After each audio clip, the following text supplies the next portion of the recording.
அப்போஸ்தலர் 10:38.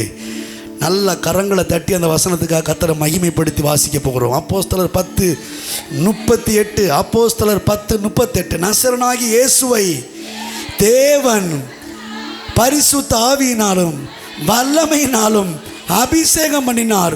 தேவன் அவருடனே கூட இருந்தபடியினால் அவர் நன்மை செய்கிறவராயும் பிசாசின் வல்லமையில் ஆகப்பட்ட யாவரையும் குணமாக்குகிறவராயும் சுற்றி திரிந்தார். தெரு தெருவா, வீதி வீதியா, சந்து சந்தா, ஊரு ஊரா, எருசலேம் முழுவதிலையும் ஆண்டவராகிய இயேசு கிறிஸ்து சுற்றி சுற்றி சுற்றி வந்து என்ன சொல்றாருன்னா, பிசாசின் வல்லமையில் அகப்பட்ட யாவரையும், வியாதி பிடிச்ச யாவரையும், நோய் பிடித்த யாவரையும், பிணிகாலிகளாக இருந்த யாவரையும் இவரே ஓடி போய் தொட்டு தொட்டு தொட்டு தொட்டு சுகமாக்கி சுகமாக்கி செத்தவனை எழுப்பி,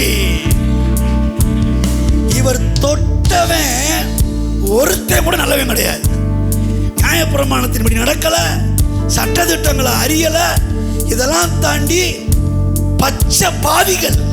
பைபிள் சொல்லுது லூக்கா 6:35, பாவிகளுக்கும் துரோகிகளுக்கும் நன்மை செய்தாரே. என்ன நன்மை செய்தார்? பிசாசின் பிடியில் அகப்பட்ட யாவரையும் குணமாக்கி அவர்களுக்கு இயேசு நன்மை செய்தார். கைகளை தட்டி, இயேசுவே உம் நாமமே உயரணும், அல்லேலூயா. இயேசுவே உம் நாமமே